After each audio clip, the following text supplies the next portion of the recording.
एक बार की बात है, एक पहाड़ पे एक कुटिया थी और उस कुटिया में एक गुरु और उनका शिष्य रहता था।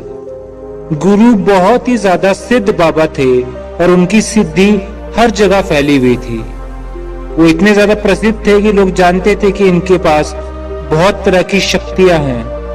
वो ध्यान में बहुत ही ज्यादा लीन रहते थे। कई बार वो 2-2, 3-3 दिनों तक ध्यान में मग्न रहते थे और वो कुछ खाते पीते भी नहीं थे। उनके ध्यान की शक्ति की खास बात ये थी कि वो ध्यान करते करते भविष्य देख लेते थे। एक बार ऐसे ही जब वो ध्यान में लीन थे तो वो एकाएक देखते हैं कि अगले 8 दिनों बाद उनका शिष्य इस दुनिया से चला जाएगा।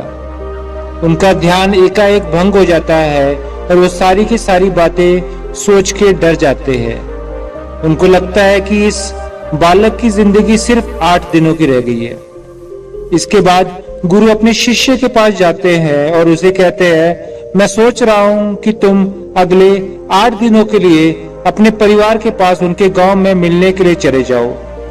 ये बातें सुनकर उनका शिष्य बहुत ज्यादा खुश हो जाता है। वो अपने गुरु को कहता है, गुरु जी सच में मुझे भी बहुत दिनों से अपने परिवार वालों की याद आ रही थी। मैं भी सोच रहा था कि अपने परिवार वालों से जाके मिल लेता हूँ।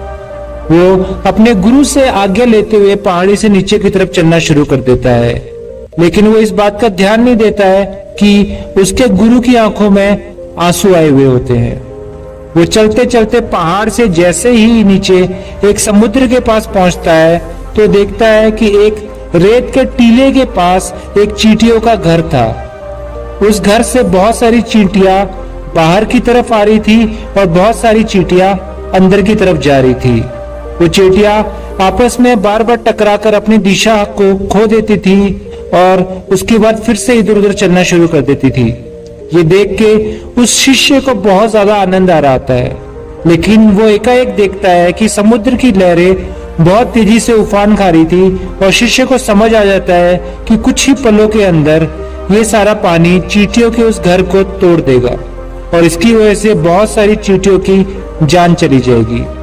वो शिष्य अपनी समझदारी दिखाते हुए अपने ऊपर वाले वस्त्रों को खोलता है और उसके अंदर रेत भरकर एक तरह की 4 दीवारी उस चींटियों के घर के ऊपर बना देता है।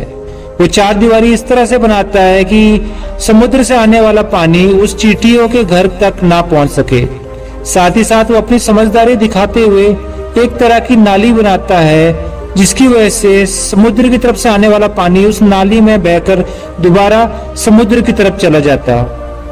इस समझदारी की वजह से बहुत सारी चींटियों की जान बचा लेता है और वो आने वाली एक नाव में बैठकर अपने घर की तरफ समुद्र पार करके निकल जाता है। वो अपने परिवार के साथ 8 दिन बिताता है और उसको पता भी नहीं चलता है कि कैसे वो समय गुजर जाता है। 8वें दिन वो अपना सामान बांधकर सोचता है कि अगले दिन मैं अपने गुरु के पास वापस चला जाऊंगा। अगले दिन वो सुबह सुबह अपने गुरु के पास निकल जाता है। वहां गुरु उस कुटिया में बहुत ही ज्यादा दुखी होते हैं। उनको लगता है कि 8 दिन पूरे हो गए, अब तक तो मेरा शिष्य इस दुनिया को छोड़कर जा चुका होगा। वो गुरु उसके दुख में खोए ही होते हैं कि एकाएक वो देखते हैं कि कोई मनुष्य उनकी कुटिया के तरफ चलकर आ रहा था। वो जब ढंग से देखते हैं तो उनको पता चलता है कि उनका शिष्य ही उनकी तरफ चला आ रहा था। गुरु दौड़कर एकाएक अपने शिष्य के गले लग जाते हैं। वो अपने शिष्य का हालचाल पूछते हैं और शिष्य ये देखकर चौंक जाता है। गुरु को समझ नहीं आता है कि कैसे उनका देखा हुआ भविष्य गलत हो गया। तो अपने शिष्य से पूछते हैं कि बेटा तुमने इस 8 दिनों में क्या किया। शिष्य अपने परिवार के साथ बिताए हुए सारे पलों के बारे में अपने गुरु को बताता है, लेकिन उसके गुरु को कुछ भी खास ऐसा उन 8 दिनों में नहीं दिख पाता। फिर शिष्य कहता है कि मैं एक बात आपको बताना भूल गया। जब इस पहाड़ी से मैं नीचे समुद्र की तरफ गया था तब मैंने ऐसे चींटियों की जान बचाई थी। तो इसके बाद गुरु एकाएक समझ जाता है कि उसके कर्मों की वजह से ही वो जो चेला था वो बच पाया था और गुरु एकाएक अपने मुंह से शब्द निकालते हैं कि कर्म जरूर लौट कर आते हैं।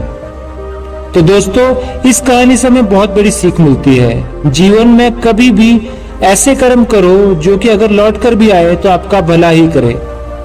हमारे कर्म हमेशा लौटकर वापस जरूर आते हैं। तो हमेशा ध्यान रखें, किसी का भी बुरा ना सोचे, ना किसी का बुरा करे, सबका भला सोचे। अगर आपके साथ कोई बुरा भी करता है तो वो सब आप भगवान पे छोड़ दे, क्योंकि भगवान सबको देकर एक दिन सबका वो हिसाब किताब जरूर करेगा।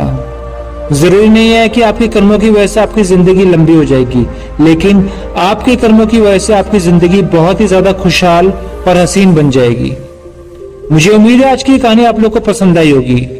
अगर इसी तरह हमारी फ्यूचर में आने वाली वीडियोस को भी आप देखना चाहते हैं तो हमारे चैनल को सब्सक्राइब करें, साथ ही साथ बेल आइकन जरूर दबाएं, क्योंकि बेल आइकन दबाने से आपके पास नोटिफिकेशन आएगी और उसके बाद ही आप हमारी अगली आने वाली वीडियोस को देख पाएंगे।